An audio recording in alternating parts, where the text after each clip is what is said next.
Bien. Un aplauso, por favor, para Elba Sánchez.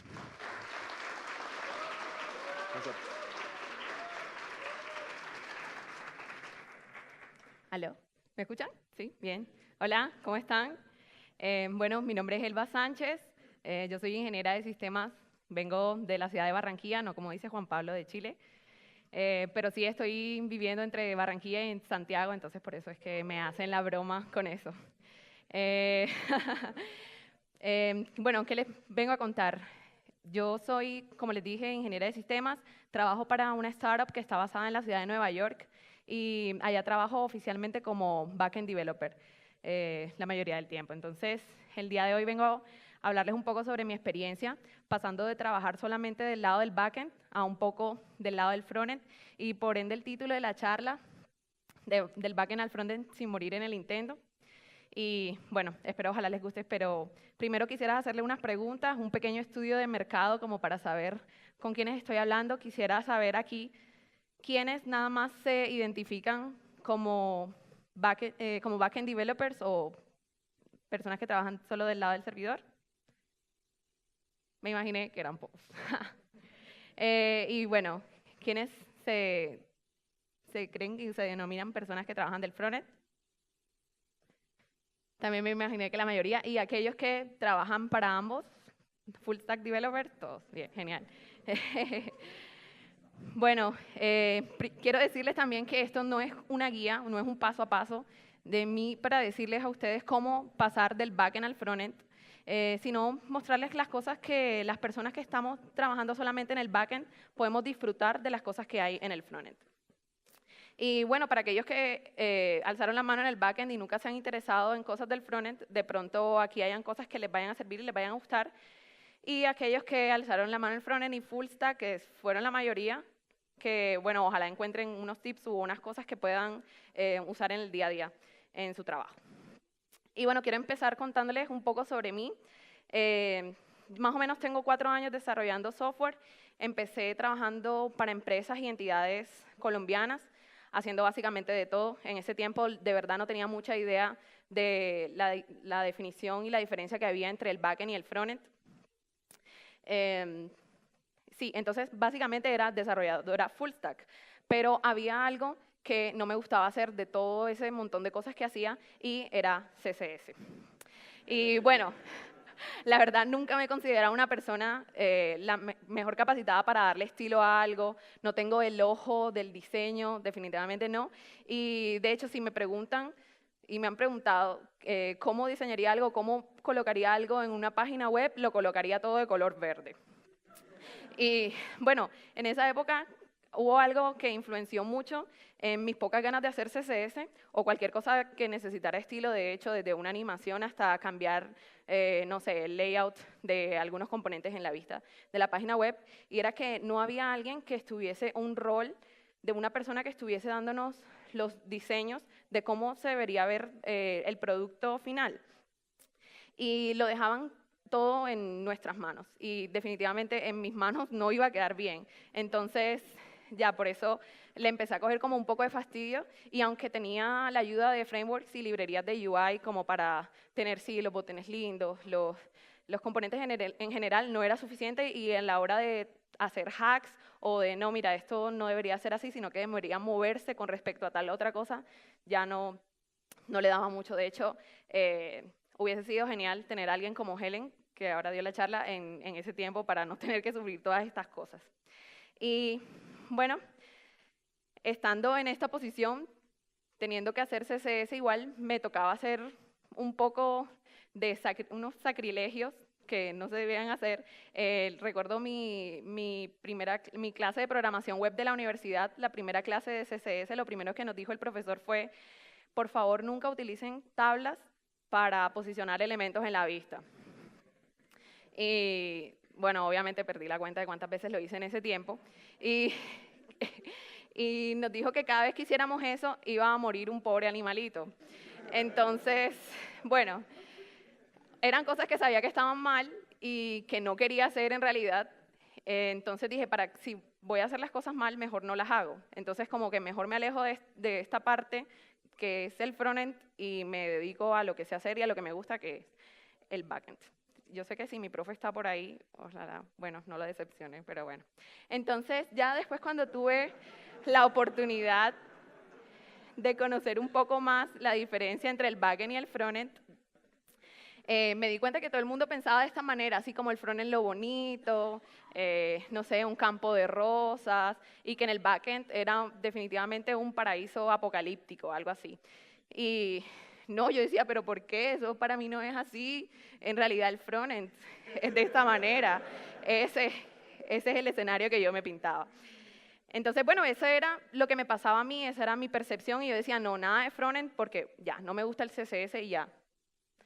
Pero, ¿por qué he escuchado a otras personas que no les gusta o que definitivamente no se quieren meter a hacer algo del lado del frontend?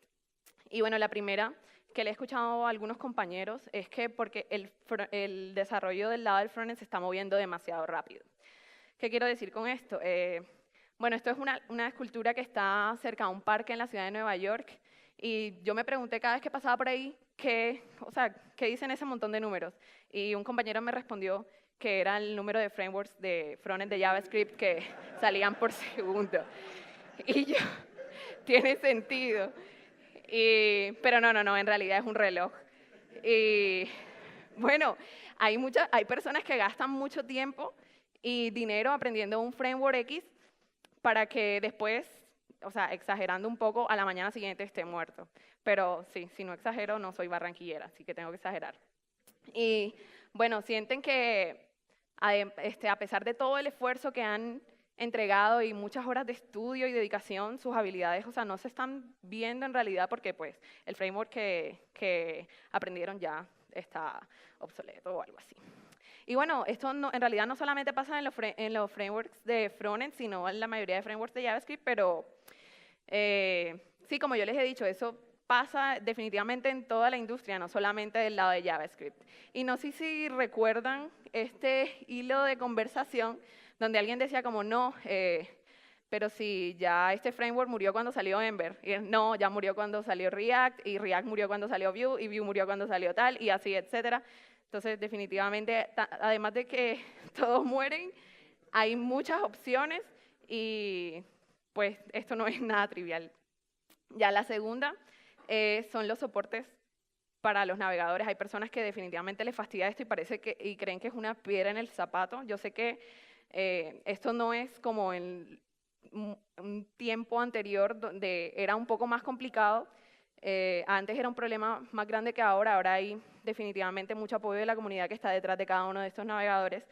Pero igual sigue siendo un fastidio, y sé que todos de pronto se pueden sentir un poco, no sé, fastidiados cuando están buscando si un feature sirve en un navegador y ven en la tabla y dice no, Chrome available, y en los demás not available, not available, not available. Entonces, bueno, también la tercera son malas percepciones. Y yo sé que definitivamente no hay que generalizar, pero pues he leído por ahí que dicen que hay dos tipos de personas, y uno es un pensador lógico que prefiere única y exclusivamente escribir código. Y la segunda es aquellos que entienden cómo hacer las cosas más bonitas, los que tienen el ojo del diseño que les digo que no tengo. Y bueno, esta es una percepción que algunos de los desarrolladores de frontend, desarrolladores en general tienen de lo que son los desarrolladores frontend, que además que de ser buenos escribiendo código, tienen que ser buenos con el diseño. Y además que los empleadores contratan personas que sean desarrolladores frontend y esperan que ellos, además de ser buenos escribiendo códigos, sean buenos en el diseño. Y definitivamente piensan que los requerimientos del backend son como una caja negra donde por un lado entra algo y del otro lado sale otra cosa, y que si necesitan que algo funcione, solamente necesitan utilizar lógicas, pueden testear programáticamente, ver si sirve o no, pero para hacer buen UI se necesita saber y entender un poco de diseño visual, disposiciones, cosas como esquema de colores, etc. Y también tener un poco de creatividad artística. Cuarta es aquellas personas que empiezan de pronto a meterse en el mundo para desarrollar un proyecto de frontend y se dan cuenta de que para poder empezar con este proyecto tienen que hacer una configuración gigante del proyecto, con Webpack, Browserify, etcétera, un montón de cosas. Y yo no he tenido que lidiar mucho con esto, pero cada vez que me meto con algo de Webpack me siento así. Y bueno, entre otras cosas. Y bueno, para continuar un poco con mi historia, después de haber pues salido de ese mundo de estar desarrollando como full stack, pero sin saberlo, llegué a un trabajo donde solamente estaba desarrollando backend. Hacía microservicios con Elixir, APIs, un chatbot, tenía retos nuevos, estaba trabajando con programación funcional, todo chévere, todo me gustaba, se me había olvidado el frontend. Y bueno, en el trabajo obviamente habían proyectos frontend y sabía en qué tecnologías estaban y pues de vez en cuando miraba, pero ya, era hasta ahí, como no, eso lo hace otra persona, yo hago lo mío, lo que me gusta, lo chévere, listo. Y bueno, un día llegó que el trabajo en el backend se acabó y necesitaban más personas para el frontend y ahí estaba yo. Ya tenía más de 2 años sin hacer nada de frontend, tenía un miedo infundado por culpa del CSS, pero ajá, bueno, estaba abierta a nuevos retos. Y ahí es donde empezó todo. Cuando llegué a trabajar en ese proyecto estaba en Ember y era un proyecto sencillo, pero era nuevo para mí y bueno, me gustó. Tenía un montón de conceptos nuevos que complicaban las cosas en realidad para mí. Antes todo era más fácil con jQuery y Ajax solamente. Y bueno, yo dije, no, ya, está bien, vamos a aprender. Y además estaba que hace rato no hacía nada de JavaScript, además de solamente estar haciendo backend, lo estaba haciendo con Elixir. Y creía que si pasaba por lo menos de backend en Elixir a backend en Node, podía hacer de pronto, podía extrapolar conceptos, pero ya pasar del backend al frontend y cambiando también de lenguajes era otro reto para mí. Y bueno, por suerte tenía un equipo de trabajo genial que me ayudaron y no dudaron en resolver cualquier duda que tuviese, entonces ya, todo bien. Bueno, de vuelta al frontend, después de mucho tiempo, pudo haber sido unos meses, no fue mucho en realidad, pero eso fue lo suficiente para mí como para tomar la decisión de agregarlo en mi hoja de vida. Obviamente dije, voy a poner la descripción de lo que hice, no fue mucho, los meses que lo hice, no, obviamente no soy desarrolladora frontend, pero lo voy a colocar ahí. Y ya cambié de trabajo, me fui de nuevo a lo mío, a trabajar en el backend. Estaba trabajando ahora, había cambiado, ya no estaba haciendo cosas en Elixir, sino con Node y con Happy.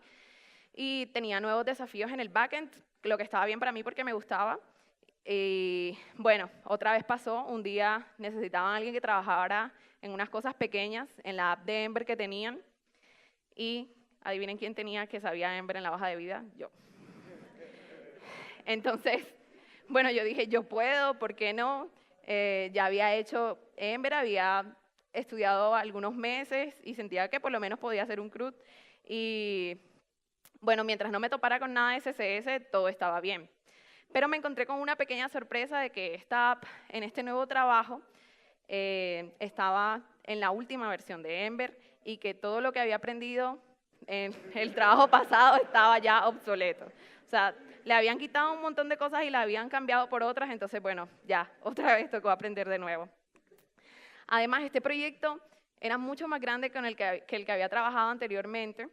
Era una app de un chat y además era gigante, tenía demasiado código y encontrar el lugar donde hacer alguna cosa era difícil, era como encontrar una aguja en un pajar y así. Entonces, bueno, ya me sentí familiarizada con el código, empecé a hacer cosas pequeñas, bug fixes, después pequeños features y bueno, ya, estaba bien.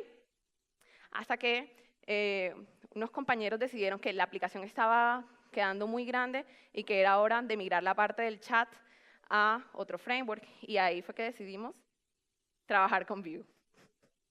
Y ahí viene la parte importante de mi historia. Bueno, no les voy a vender Vue ni nada. Ustedes saben el pro y los contras de Vue y de muchos otros frameworks de frontend. Pero bueno, había encontrado un nuevo paradigma, por decirlo de alguna manera. Ya no iba a trabajar con una aplicación básica, entonces no solamente necesitaba Vue, sino que también necesitaba Vuex. Y bueno, los que saben el homólogo de Redux o de Flux. Y ya, entonces ahora no solamente estaba pasando del backend al frontend, sino a una parte más avanzada del frontend. Y bueno, ahí fue donde encontré ciertas cosas que me gustaron del frontend, que me recordaron un poco el backend, y ahí fue donde unos compañeros y yo empezamos a llamar toda esta parte de la aplicación el backend del frontend. Y bueno, estas cosas como el manejo y la construcción del store, el store que maneja el estado global de una aplicación como una única fuente de la verdad, también el manejo de la sync mediante sagas, las cuales hacen que los efectos secundarios de una aplicación sean más fáciles de manejar, más eficientes de ejecutar, más fáciles de testear y de controlar los errores, y también construcción de APIs internas, eh, como estas de, no sé, como el abstracción del layer de networking, de messaging si necesitan comunicarse con, como con un servicio de mensajería aparte, como PopNote para un chat, por ejemplo, en este caso. Y así, entonces ya esta era la parte del backend del frontend, lo que más me gustaba. Y empezando con el concepto del store, para los que están familiarizados con React y con Redux, también con Vue y con Vue. Este concepto está asociado con el paradigma de Reactive Programming como para mantener una única fuente centralizada de información, que según mi experiencia y con lo que he trabajado es muy buena para manejar aplicaciones grandes donde es necesario tener la información de manera ordenada. Acá podemos ver un poco la arquitectura de Vue. Y bueno, este tipo de manejo centralizado de información hace más fácil entender de dónde vienen las mutaciones de los datos que pasan en toda la aplicación. Y bueno, también si algo malo pasa, es más fácil rastrear los bugs. Y bueno, que era el reto que vino acá, aparte de frontend, sino también un poquito como de modelamiento y de arquitectura, era que nuestra aplicación era muy grande y necesitábamos tener una store bien organizada, bien planeada, bien estructurada, porque si teníamos esto así desordenado, pues obviamente la información podía estar corrupta del lado del frontend y podíamos enviar información corrupta a las bases de datos, etc. Y bueno, también el concepto de las sagas que utilizamos para manejar la comunicación entre el frontend y las APIs y conectar el store ahí. Esta lo utilizamos para controlar el manejo de la sync. Las podemos utilizar tanto en Redux como en Vue y seguramente en otros frameworks de frontend que no sé. Y bueno, pero están las sagas y ¿para qué sirven? Bueno, para los que no saben, el modelo mental de una saga es como un hilo separado de la aplicación que solo se responsabiliza en manejar los efectos secundarios y que además usa la propiedad de S6 llamada generators, que la utilizamos para hacer que estos flujos asíncronos sean más fáciles de leer, de escribir, de testear, y que además estos flujos al final puedan ser manejados como el código síncrono estándar en JavaScript. ¿Cómo funciona? Pues se introduce este nuevo concepto de la función generadora como un nuevo keyword y también el nuevo keyword del yield. También les quiero decir que hay métodos generadores y el yield funciona como un operador con el cual el generador se puede pausar y resumir el mismo, etc. Y con este podemos sacar input y podemos enviar output. Y bueno, es como lo básico que se necesita entender para saber sobre las sagas. Y si quieren ver algo similar, más o menos, los generadores son similares a la sync y await, pero además los generadores tienen otras cositas que se necesitan para la construcción de las sagas, y de hecho la librería CO o CO, como la quieran llamar, también usa generadores para el control de flujos de la app, ambos con Node y en el browser, y pues el plus que además usa promises. Y bueno, las sagas sirven para todo tipo de cosas asíncronas e impuras, como obtener información desde las APIs externas, acceder al caché del navegador. También nos permiten leer el código de una manera más clara por su estilo declarativo y, como lo mencioné anteriormente, la simplicidad para testear. Y bueno, para el manejo de las sagas tenemos tanto en Redux como en Vue la librería de Redux y Vue Saga, que trabajan como un middleware, lo que significa que tenemos un hilo aparte que puede ser creado, pausado, cancelado desde la aplicación principal mediante acciones y tiene acceso total al store, y pues también se pueden disparar acciones desde ahí. Y bueno, ya aquí les quería mostrar un poco cómo, usando la librería de Redux de Redux Sagas.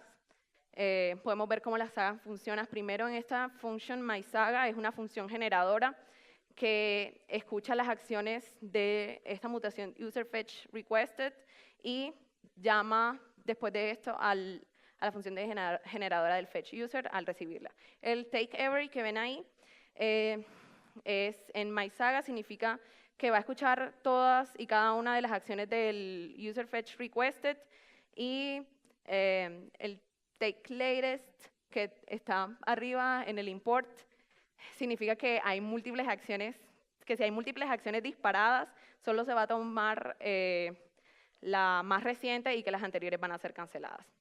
Después se llama, como les dije, a la función generadora del fetchUser y esta funciona como una función generadora, como les dije anteriormente.